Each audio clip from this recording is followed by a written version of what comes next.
I'm not the biggest fan of the DCU, to put it mildly, but how I feel about Suicide will be clear to you after this video. But I want to talk about the box office.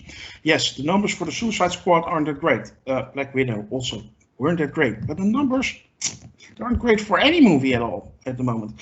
And that's, you know why? We still live in a pandemic. People are just too scared to go to the theater, but they are careful and reluctant. I can totally understand that. You don't want to catch a cold. Huh? If you were expecting Black Widow of the Suicide Squad to break 1 billion, you were optimistic. It will be a while before that happens again. I just hope the studios understand that as well and keep releasing those movies. I need that.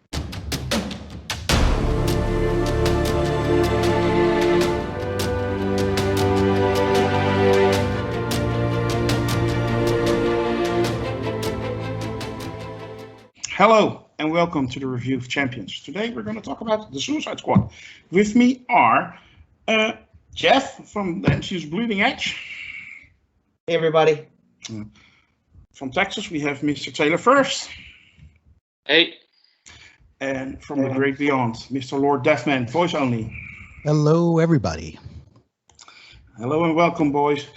Before we start, I would like to ask anyone listening or watching to hit that like and subscribe button and maybe join our forum on Sakard, sakard.freeforums.net. It's a great forum. It's growing slowly but steadily, and we love to see you there. And if you join us, you can be on the podcast or review yourself. We're open to everybody. We love to see you there. And also, please make sure to check out the YouTube channel of Jeff, the MCU's Bleeding Edge. We will throw down a link in the description. We're going to talk spoilers, so if you haven't seen the movie, go check it out first and then come back to the video. Otherwise, yeah, it's no longer fun. Let's start reviewing. Taylor, general thoughts about Suicide Squad.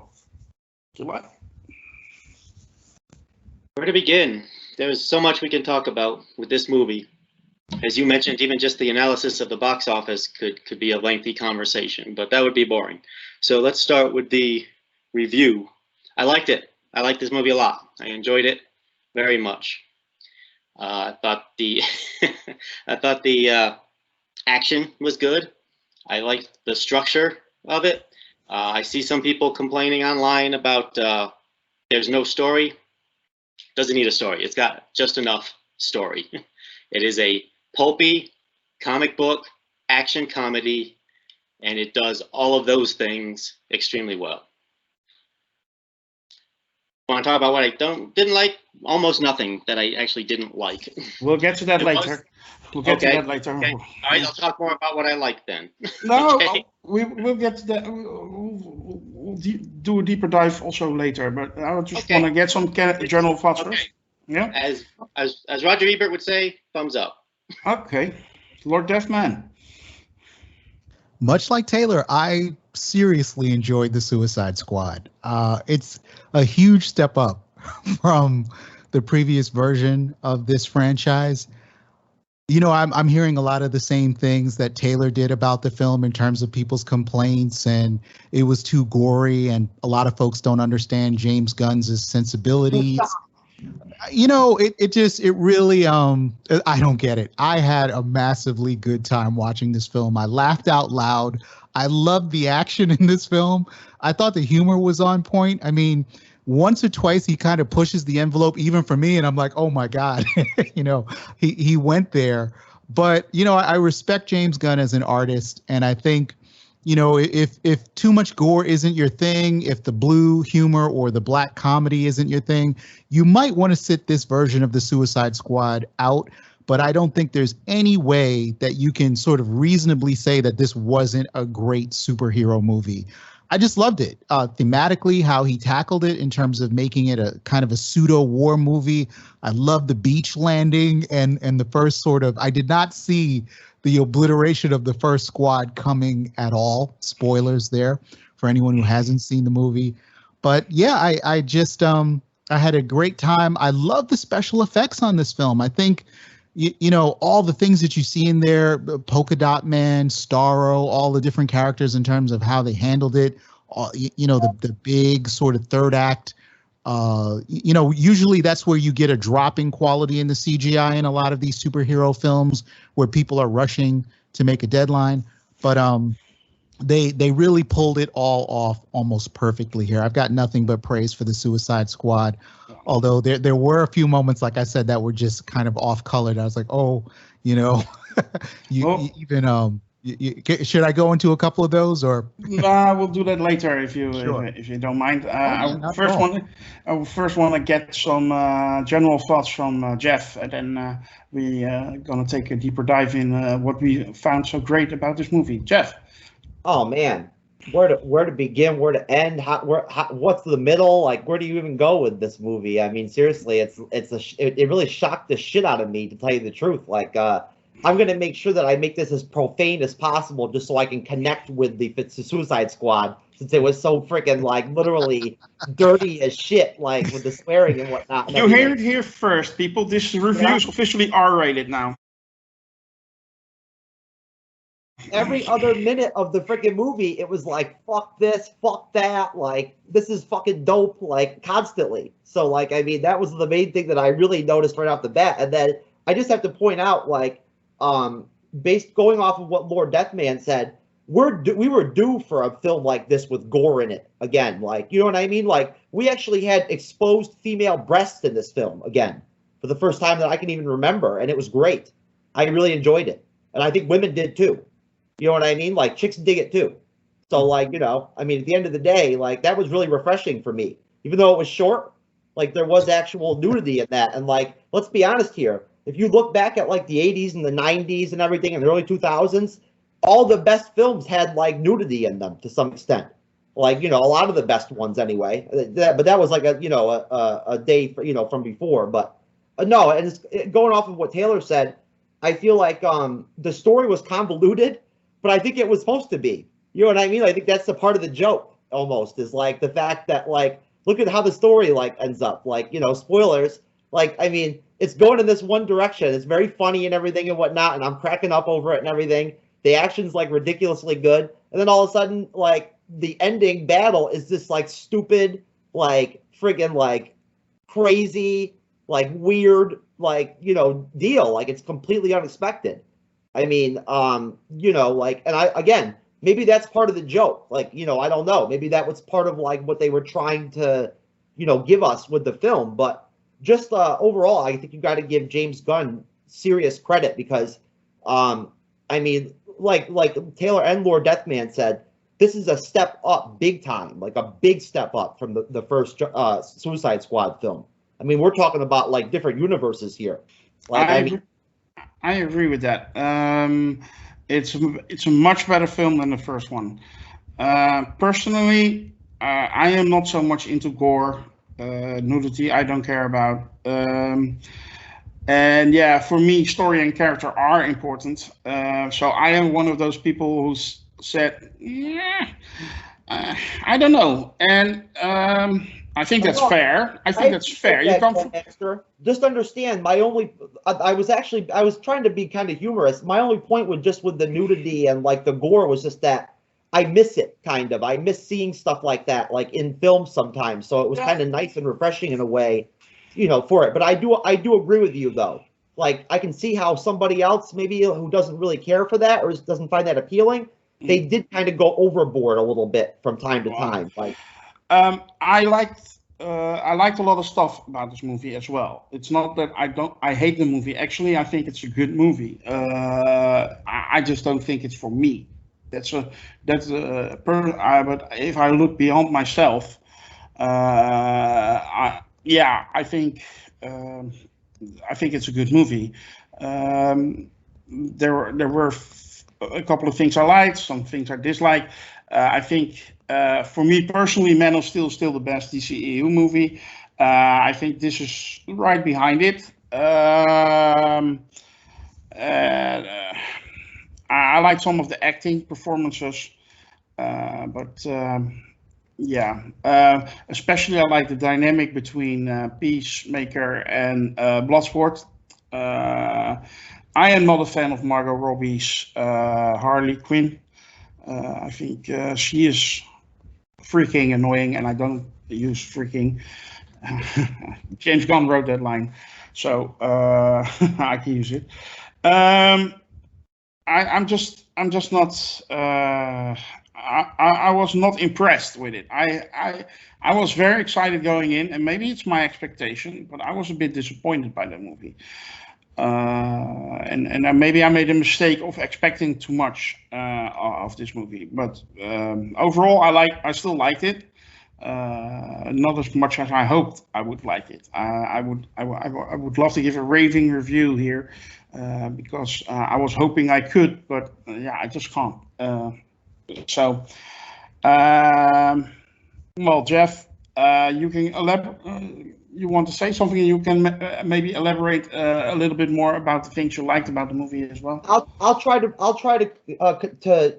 constrain myself as much as possible, but I am excited. I'll be honest with you. I was excited watching the film. I was surprised, like I said. I feel like, I mean, look, it's got to be really difficult to reinvent a franchise when the first installment sucks.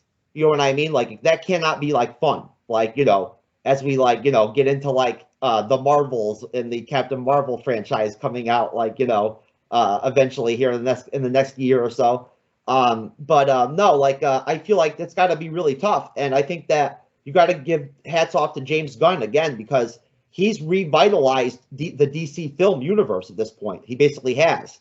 I mean, he reinvented the wheel for DC here, like without question. I mean, like literally, this was funny as hell. Like, look, I'm a serious dude, all right? Like, I don't laugh that much out loud very often. I don't.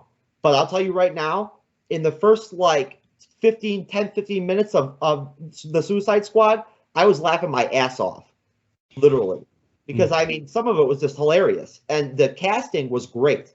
Like, whoever did the casting did an excellent job, because like, I mean, Idris Elba, like, that he carried the film at times, and like literally, like, he's just infectious almost, like as an actor, like his personality and I guess like, you know, almost demeanor. But like lastly, I really liked the young woman who played the rat catcher or whatever, Daniela Melchior or something.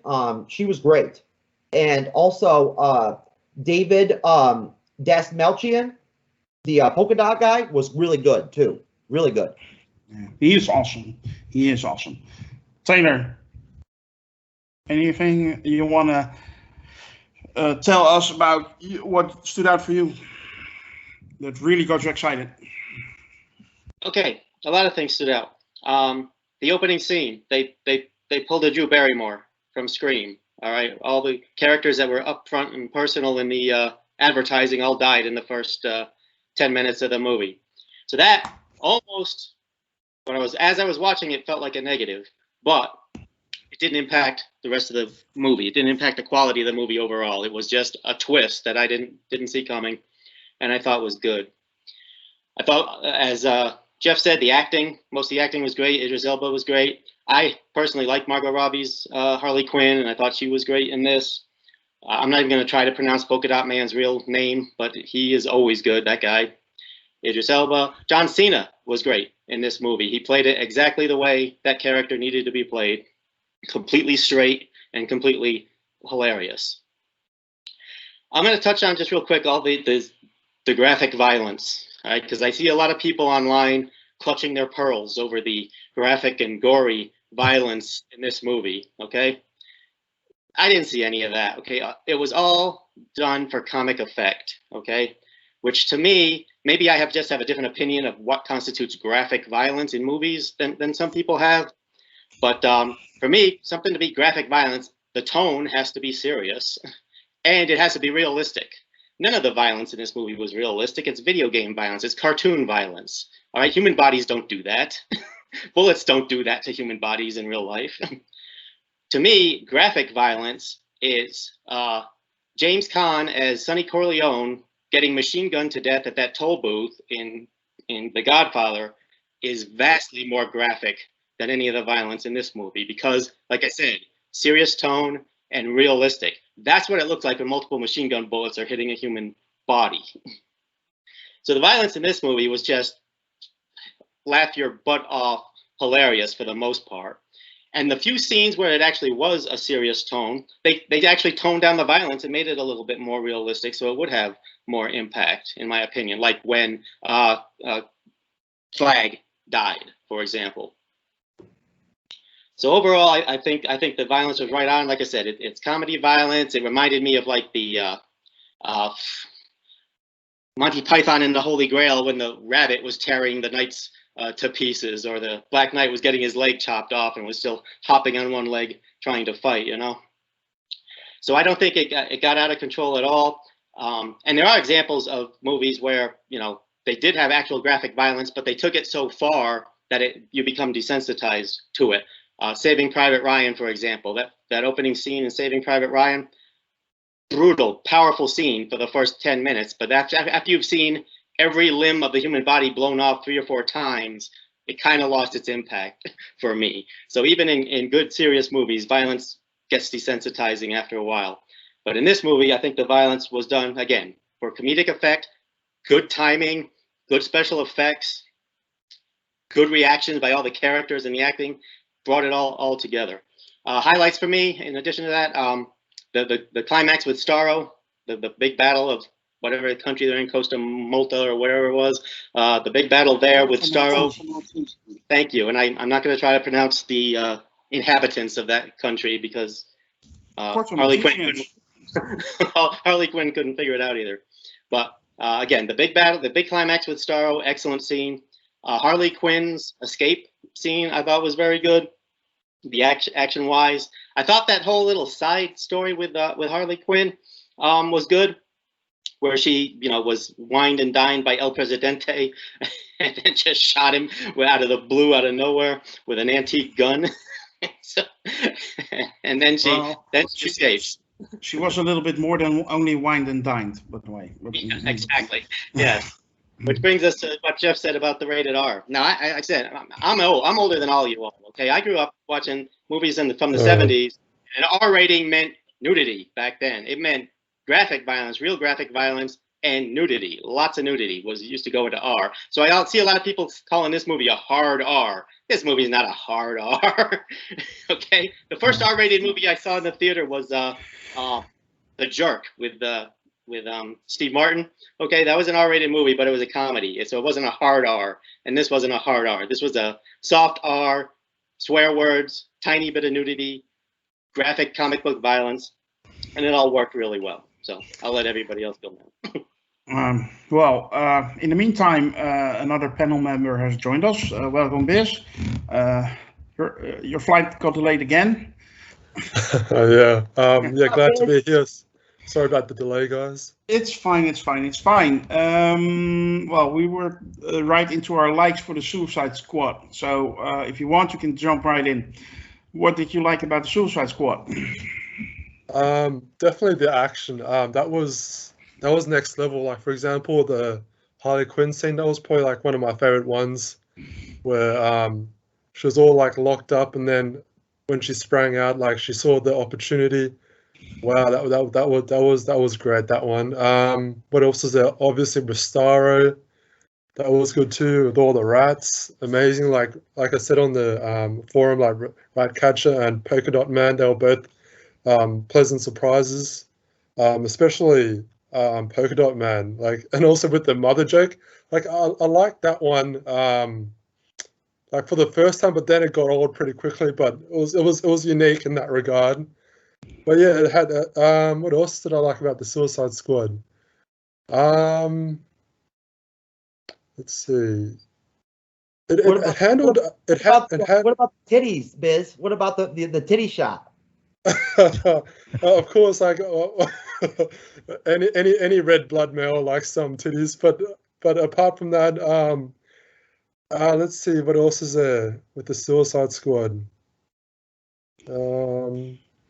It handled time pretty well. Like with the 3 days earlier, and like what half an hour earlier with like what was happening with Bloodsport and all that. The story was great. It's, yeah, like I only had like a few criticisms, but Yeah, I liked it overall. We'll save them for later. Lord Deathman, I'm surprised nobody has mentioned him yet, but I think the MVP of this movie was Sylvester Stallone's King Shark. Do you agree? And elaborate a little bit more on your likes. Absolutely. I love King Shark. I think he is an MVP of the movie, but like a lot of folks, I found myself really drawn to David Dastmalchian's Polka Dot Man. That was a breakout character for him. You see that actor in other movies with smaller roles, but James Gunn, intelligently brings him to the forefront.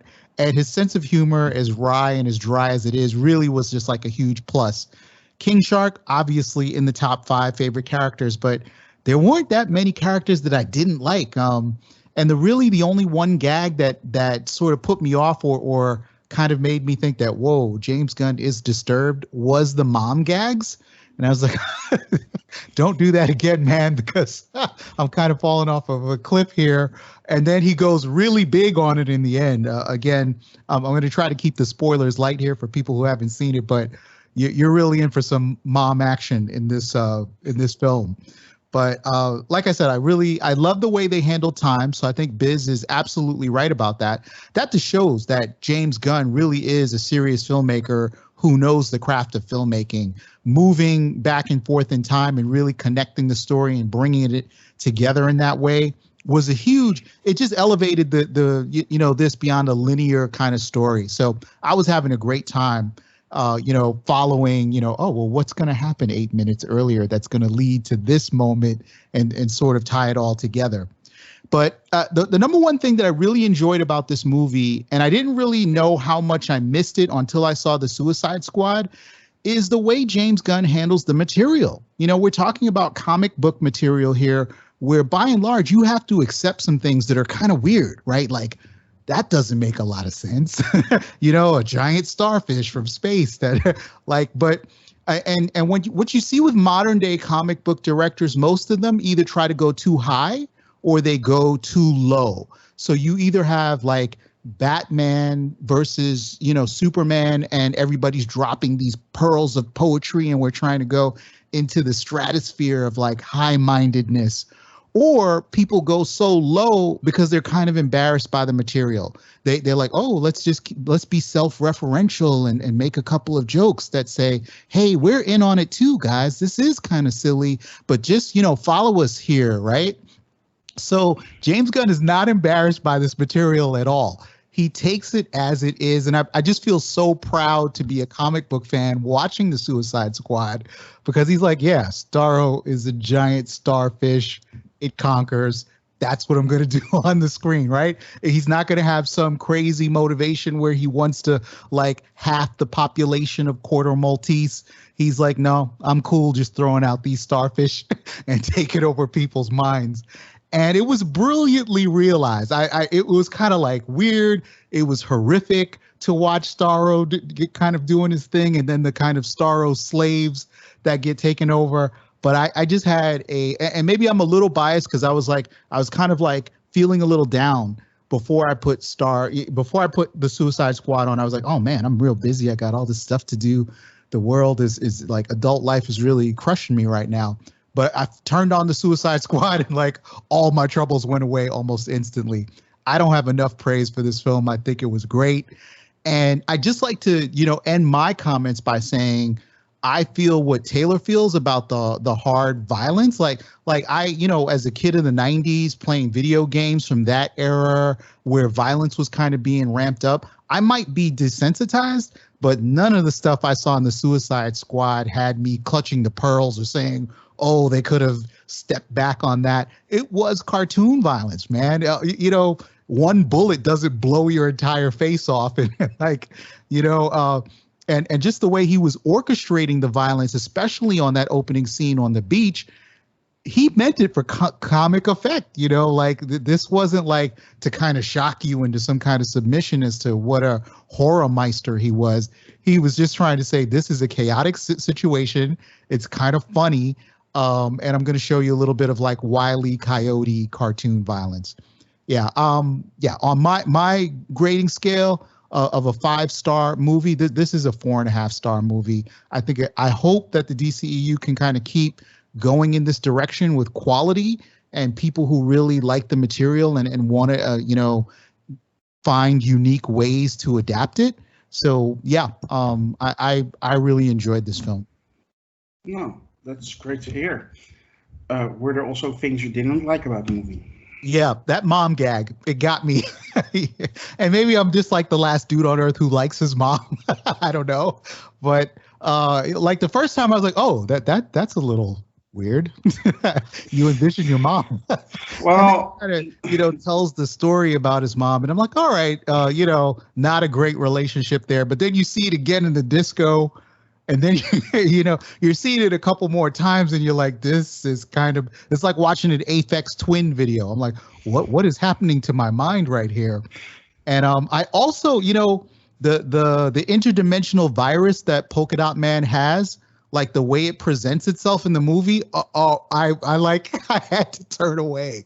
I had to, especially that moment where they're all at camp and he kind of wakes up and you kind of see the way it manifests. I was like, what the hell is happening here? And he has to like go to the bathroom, off in the forest to sort of deal with his interdimensional acne. That had me in a really weird mental space looking at it. But that's James Gunn. He's been challenging pushing the envelope on what you are willing to watch as a moviegoer since Dawn of the Dead. That's when I really, got into his work and realized that this is a unique voice, whether you like it or not.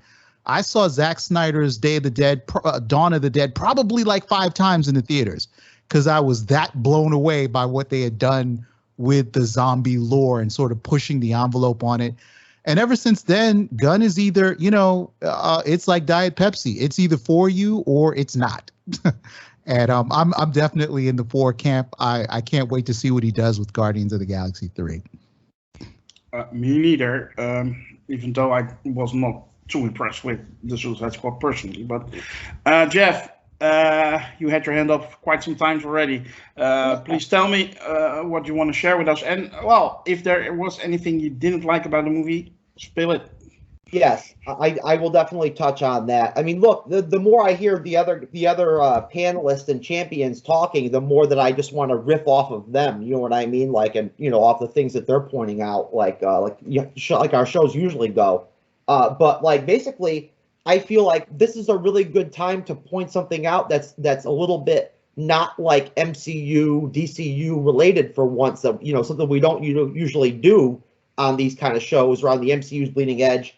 Cancel culture, if cancel culture was continued to be allowed, and continues to permeate and be acceptable to people, people like James Gunn would just be canceled at this point, and there would have been no The Suicide Squad. You know what I mean? Literally, that's where cancel culture can lead you. Is it can rob you from talented people, over stupidity. You know what I mean? People, especially younger people, need to grow a thicker skin and stop being weak, people. You know what I mean? Because seriously, I'm not trying to overdo it here, or make the Suicide Squad into some kind of connection into the zeitgeist of the culture or whatever. You know what I mean? I'm not trying to go into that direction because that's a whole different show. But basically, I feel like. If anybody has a problem with the violence, like Taylor said, if anybody has a problem with the violence or the graphic, nature of some of it and the blood and the gore and everything and whatnot, and they don't get the joke at all, they literally are pissed off about it or whatever, or personally attacked by it or something, then they have bigger problems than James Gunn or this movie. You know what I mean? Because seriously. I don't think those people see it as a problem, but James Gunn did give a major fuck you to snowflakes, for sure. Yeah, but no, I mean, seriously, it's I think that there's people out there that need to watch films like this these days, and I commend James Gunn for putting this movie out like this and making it, because it surprised the crap out of me again. I never expected that movie to be that good. The Grandmaster, I know you don't agree. But at the same time, I'm sure that like when it boils down to it over the course of the show, there's probably some places where we do have common ground where you did appreciate some aspect of the film. As far as what I didn't like, the whole thing with like Margot Robbie, when she's with the president or whatever, like during those romantic scenes and shit, that just slowed the pace for me. Like really, I loved the pace. Like Taylor said, the pace of the film was great. It really was. And then the time skips and the time jumps, that's a James Gunn thing. Like Lord Deathman was saying, that's literally James Gunn right there. Like he loves to do that with lots of text. Like there's a lot of text moments where like they show parts like actual words and stuff like and they do them with text instead of actual acting or vocals. I love the presentation, and like honestly, the javelin guy when he dies with freaking Harley Quinn and she doesn't know what he says and Fred finishes saying or whatever, and she's slapping him and everything. That was freaking hilarious, dude. Like, come on. I mean, seriously, just the fact that they started this movie off the way they did, the beginning of it. Sure, it's funny as hell, but beyond that, like, look at just how ridiculous parts of it is. The javelin guy is a joke. Like, seriously. Like, that guy's a freaking pathetic. Like, you got Michael Rooker, right? Like, from Walking Dead. And you see him, they start the movie off with him, and you're thinking, oh, God, like, this guy's a serious actor. Like, he's going to be a big deal or whatever. And then he runs away, and they kill him off right off the bat and everything. And you're like, oh, shit. So, like, like, who would have thought that was going to happen? I certainly didn't expect that to happen. Then they end up having, like, the B team or whatever, like, is on the island, too, and everything. I just thought that was so different and, like, brought such a different appeal to the introduction to the film, like really set the tone for the direction the movie was going to go in a way. Like, I feel like that James Gunn did a really good job changing things with different segments of the film to where things felt a little different, like different parts. But again, like the young woman who played Ratcatcher, she did a really good job because for her to stand out like she did with Idris Elba and like Michael Rooker and Margot Robbie and all these like amazing like actors and actresses, and she literally was like a major part of the team like concept during the film. That what I mean? Like she was integral to that. Like during a lot of the scenes, John Cena, Idris Elba, they're all bouncing different things off her. She almost becomes like the mother, like of the group. Like. May I say she and Bloodsport, Idris Elba had a father-daughter relationship. So yeah. I wouldn't say mother, but more like a daughter relationship. Yes. Lord Deathman, you had a comment? I did. I just wanted to add on to Jeff's comments that in addition to this being really funny, really action-packed movie, it also has a lot of heart. And people say that about movies all the time. It had great heart, because, one character sort of says something sad. But this, like, I was really invested in what was going to happen to these characters. And since Gunn creates this pervasive atmosphere of not knowing who's going to die when, I mean, you're pretty sure people like Harley Quinn won't die and Bloodsport won't die. But beyond that, anybody was on the table here. And I just thought that especially Daniela Melchior, who's everybody is praising as Ratcatcher 2, just brought this amazing heart to the film in terms of like her story with her father and just trying to become a team. You buy the idea that these folks are really trying to gel and have a dynamic, which I think James Gunn, especially if you look at Guardians of the Galaxy, he's good at creating that dynamic where people from different backgrounds are trying to get together to form some kind of cohesive team. So I thought it was even really good on that level as a drama. Yeah, I agree to a certain extent with that. Taylor, you also had a comment, and you might as well talk about the stuff you didn't like about the movie, if any. Okay, I have like a million comments, but I'll try to keep it down to a few. Following up on Jeff with the way they had the A team attack the beach first, which we find out when they do the time slip and everything, was a total diversion. It was to get the whole Corto Maltesian army over there so that the B team could get onto the beach without any obstruction whatsoever. And then which of course goes straight to what is the Suicide Squad. They go on suicide missions. They are expendable. No one cares if they live or die. And then later on, it was only a little bit later than that I realized Waller had to set that entire thing up all the way to Pete Davidson's character. She allowed Pete Davidson's character to think he had made a deal with the Maltesian army, just because he somehow thought they were going to save him and kill the rest of the team, and he was going to escape and get away and be free. But obviously Waller had to have set that all up herself, which just goes back to the evil genius that Amanda Waller is in this movie. Secondly, the backstory of the characters. Personally, I thought the Polka Dot Man's seeing his mother in everyone that he killed, I thought that was hilarious. And I nearly fell out of my seat at the theater when Peacemaker called him Norman Bates. Freaking hilarious. But I am usually a guy who does not care about the backgrounds of characters, especially in a pulpy action movie like this, okay? One of my favorite action movies of all time is The Dirty Dozen. And there are literally several members of The Dirty Dozen who don't even have lines in the movie, much less backstories, okay? And I usually don't like it when we get the flashbacks to childhood, okay? I usually roll my eyes when that happens. I always say to myself, Gunsmoke was on for 20 years, didn't need one single flashback to Matt Dillon's childhood, and it's still a great show, okay? So I don't care about their childhood. But when they did it with Ratcatcher, it was done right. It gave you just enough context and just enough look into that character's mind. So why the heck is she controlling rats in the first place? And why is she Ratcatcher 2 and who was Ratcatcher 1? So they gave us just enough of that. And so it gave us just enough of the background of the characters. And it didn't do it with all of them. Doesn't need to do it with all of them. We don't have Peacemaker's background. Who cares? All right, the guy's hilarious. He told us everything we need to know about him. He's nuts. Okay.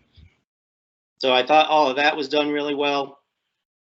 As far as what I don't like, I mean, again, other than while I was watching it, when it first happened, I didn't like the first scene when all the first team got wiped out. I mean, I wanted to see more of Nathan Fillion, armed fall off boy, or TDK or whatever they called him in this movie.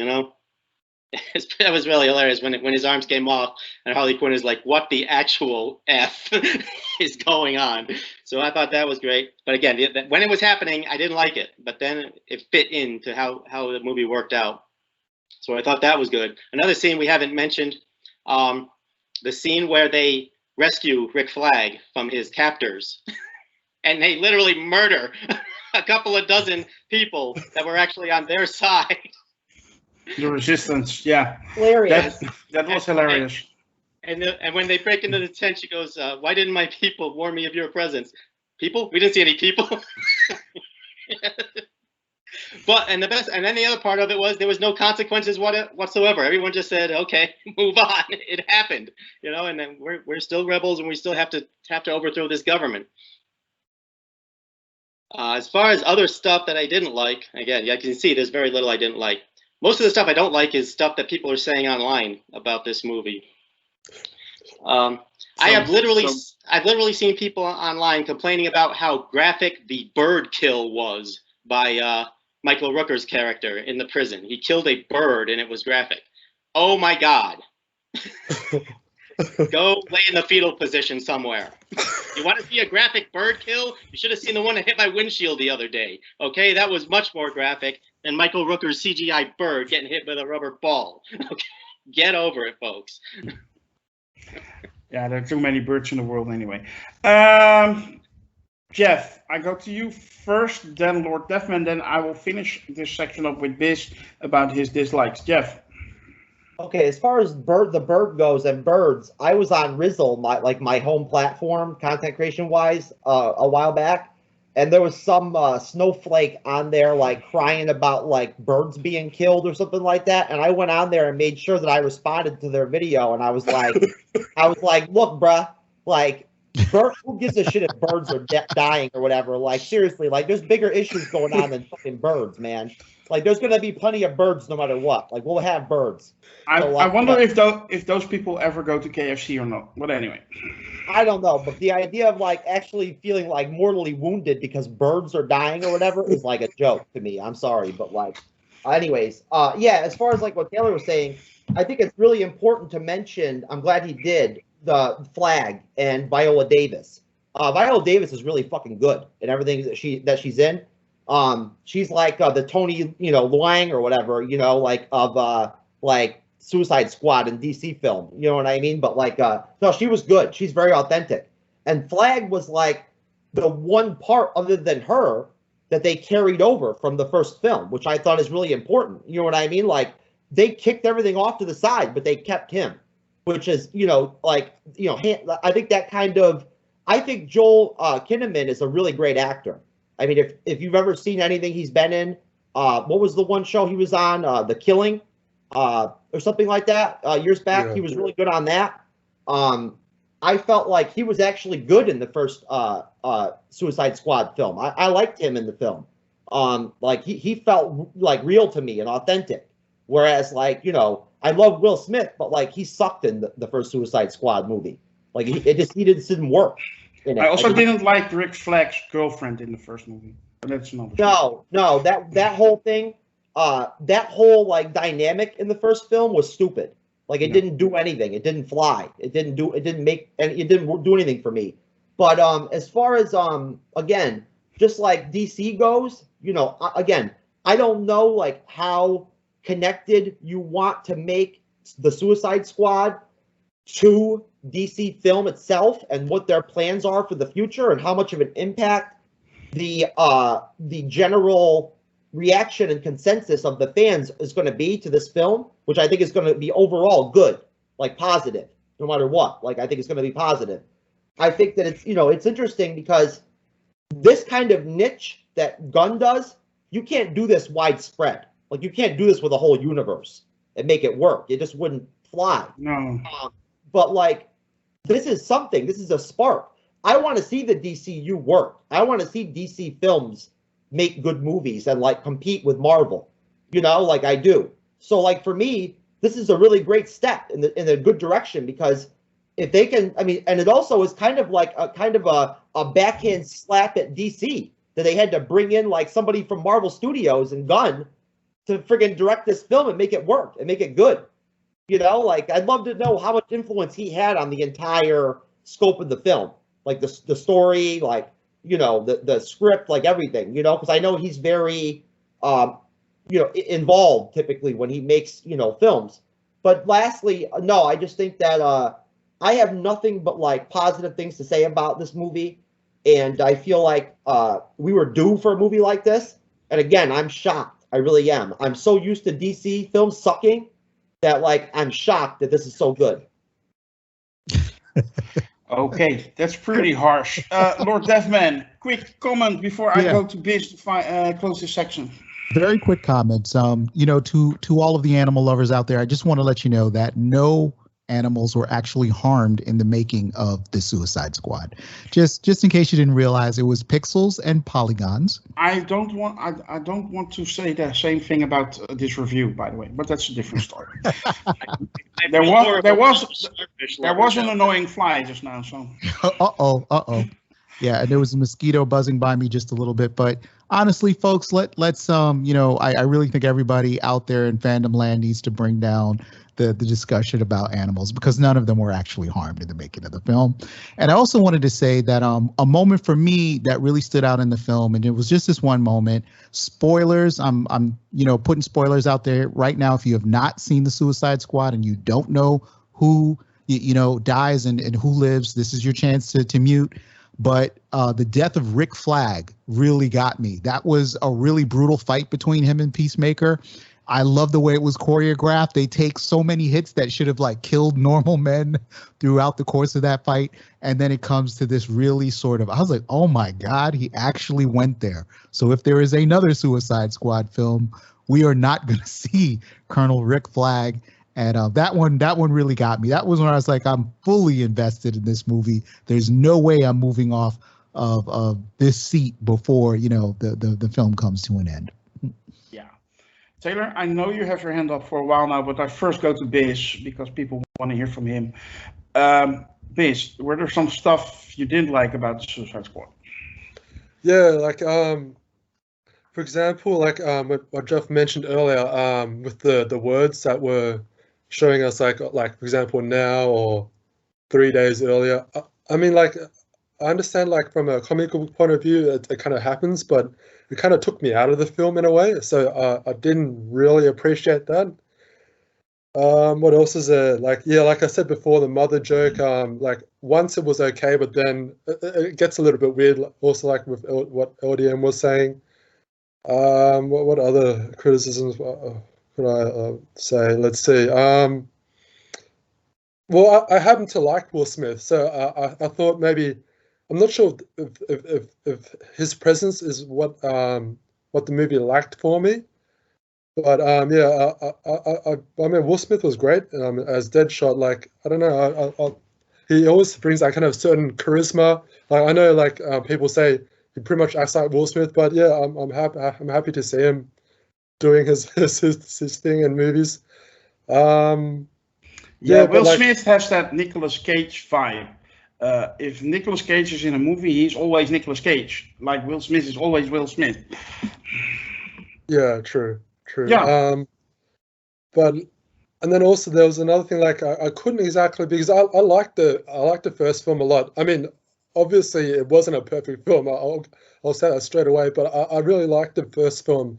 Like it had some kind of like with the team members on that team, like they went through like a journey, they had some kind of like a camaraderie, like that this film I think didn't really have.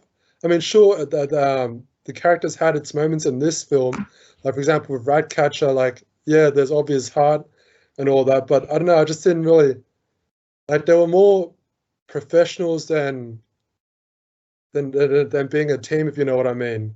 The chemistry. That's a really good point. It was the chemistry. Yeah, exactly. It was great. Yeah. But like for example with Bloodsport and Peacemaker, they're literally competing with each other. Remember, like to try to show off like who's the more like skillful guy or the cooler guy. Like for example when Cena was like shooting behind him and then the bullets exploded. But yeah, like I guess those would be the criticisms for me anyway. Okay. Oh, that's fair.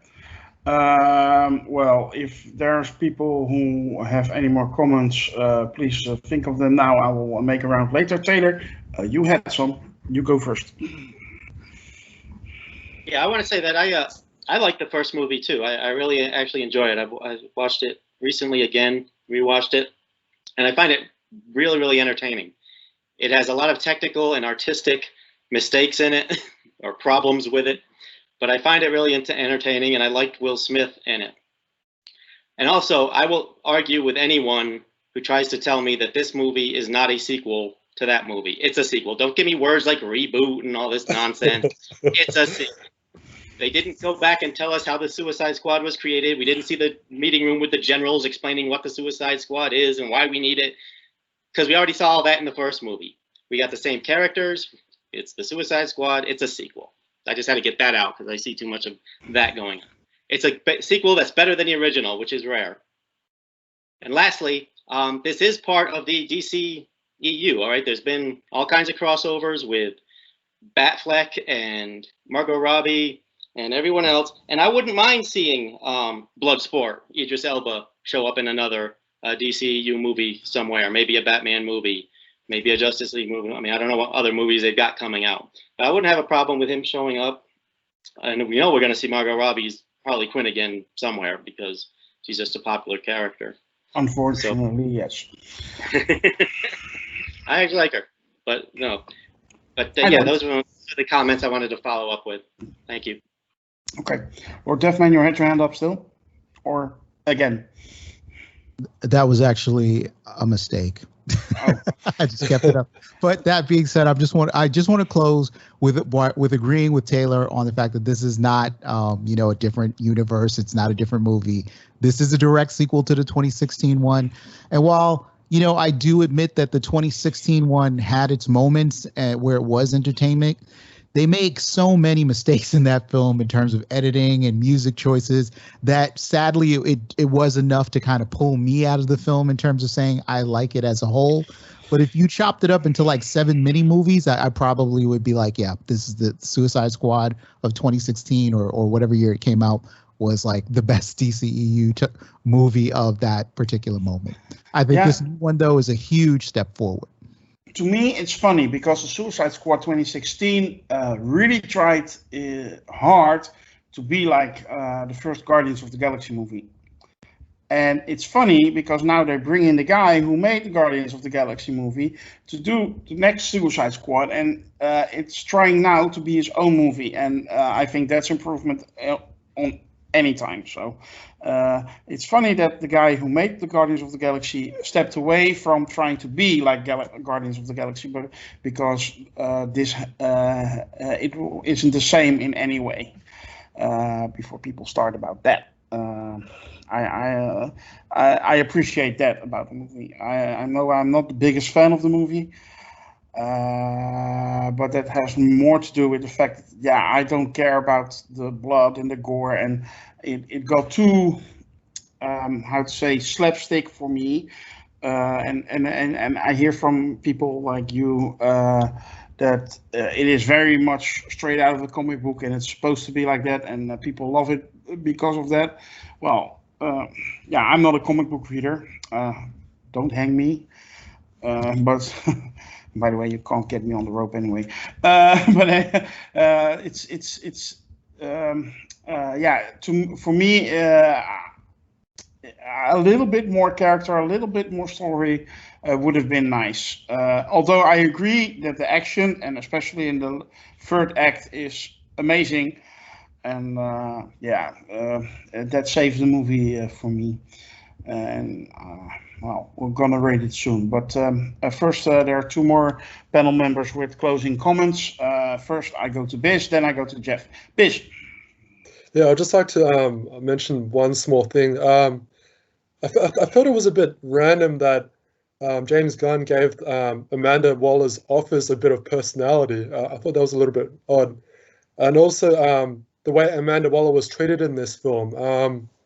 Because she's like this evil boss kind of type character, and then she was kind of like a bit downplayed where someone just smacked her over the head, and then also making the deal at the end with Bloodsport. I thought that took a bit of intensity away from the character, but who knows? I would certainly like to see a sequel. Maybe she has something in store for them next time. It is Amanda Waller after all, but that's one thing I wanted to mention anyway. Okay, good. Jeff, final comment before you start to rate. I just want to correct myself and apologize because now once I listened to Taylor and and Lord Deathman and everything, I did like Will Smith in the first film. I did. I do think that he was good in the first film. I felt a little bit like it was like Hancock Part 2 in a way, that. I felt like he was Hancock again in the movie. That's kind of how I felt like it was, but it is what it is. I still think he was okay. But the problem was the secondary characters in the movie, the like Biz said, the chemistry, the dynamic between the team and the story itself was so choppy and stupid that it just didn't help Will Smith in the movie. You know what I mean? It didn't make him look good at all. It didn't elevate him. Idris Elba was supported in this film by excellent casting with the secondary characters. All of the secondary characters stepped up during the Suicide Squad and had their moments where they were great. And as far as Harley Quinn goes, everybody's already talked about her, but I just have to again point out that I think Margot Robbie is really, really, really good at playing that Harley Quinn character. Say what you want, but her as an actress, she's really damn good at that character. I don't know if another actress would be able to play Harley Quinn with the way that she does and sell it the way she does. I don't know how I don't know what the Harley Quinn movie was like. I didn't watch it because I heard it sucked, so I didn't watch it. Maybe I should watch it. Maybe I might like it. But like as far as I'm concerned, I feel like surprisingly, being as negative as I normally am and everything about a lot of stuff, I actually would not mind if they brought Harley Quinn back and did other stuff with her and everything. I think that depending on who you pair her up with, you know, the different dynamics with her are great. Like whenever like she started to mix it up with Idris Elba in the film, I loved it. I loved her with Idris Elba. I loved it when like Lord Deathman was talking about like the touching, like the backstory of like the family aspects of things and like those kind of connections. When they tried to like get Harley Quinn out of jail or whatever, or out of her like capture, and she hugs Flag. I really liked that. That like made me feel good and everything. Like it was my feel good moment at that point in the film. I was like, oh, that's nice. Like it makes sense, like, and it carried over to the first film, which was nice that they made that connection. But like Biz said, again, I felt like the Harley Quinn like romantic scenes and stuff were kind of stupid and boring to me. But when she picked up the 2 machine guns and was walking down the corridor shooting all the dudes and everything, and then she started using the javelin to kill people and everything and whatnot, that was awesome. Like it was really good. Absolutely. Like that's the thing. You can say what you want about Harley Quinn and Margot Robbie and that character, but that's a very simple scene with her with the javelin and the guns and everything, and like the killing and the fighting. It's a very simple premise that works just because of Margot Robbie playing Harley Quinn the way she does. And just lastly, was that Richard E. Spencer playing the thinker guy, like with the freaking thing sticking out of his head or whatever from like Loki? Was that Richard E. Spencer? No, Peter Capaldi. Okay, all right, because he looked kind of like similar to me, and it kind of threw me off a little bit at first. But lastly, like Idris Elba, when the rat goes up to Idris Elba and offers him a leaf, and he's like, "Why the fuck would I want a leaf?" That was freaking hilarious. Like that was hilarious. Like like John Cena when he's like, "That was fucking dope" or whatever to Idris Elba. Like, you know what I mean? That was hilarious. Seriously. Yeah. I laughed when I laughed very loud when he said his tiny whiteys. That was racist. When Rick Flag was like, "Did anybody check to see if Weasel could swim?" When he dies fucking drowning and everything, hilarious. Yeah, with the humor there was not much wrong. It just shows how much they don't care about these people. Like it's awesome. Like they just don't give a shit. Yeah, I just want to clarify that I don't hate Margot Robbie, and I think she does a very good job as Harley Quinn. I just cannot stand the character of Harley Quinn, and I don't care which actress would play her. I think I would never like this character. It's as simple as that. I have the same with Deadpool. I don't like Deadpool, and especially I don't like Ryan Reynolds' Deadpool. But that's sometimes that happens, huh? You just don't like people, or a certain character, and it doesn't matter how great they are played or it's correct, you just don't like it. Well, I think that will conclude our review for the Suicide Squad. So before we finish, I would like to ask you all again to hit that subscribe button and notification bell on YouTube. Follow us on Twitter, like our Facebook page. Join the forum on Sakar. Please join us. You can be on this podcast. You can be on this review. We would love to hear you say that. Sakar.freeforums.net. Again, another shout out for Jeff's channel, the MCU's Bleeding Edge. We will put a link in the description, as said before. Well, thank you. See you next time for our next movie review. I expect that to be Shang-Chi and the Legend of the Ten Rings, and it will be with you in just a few weeks. Bye.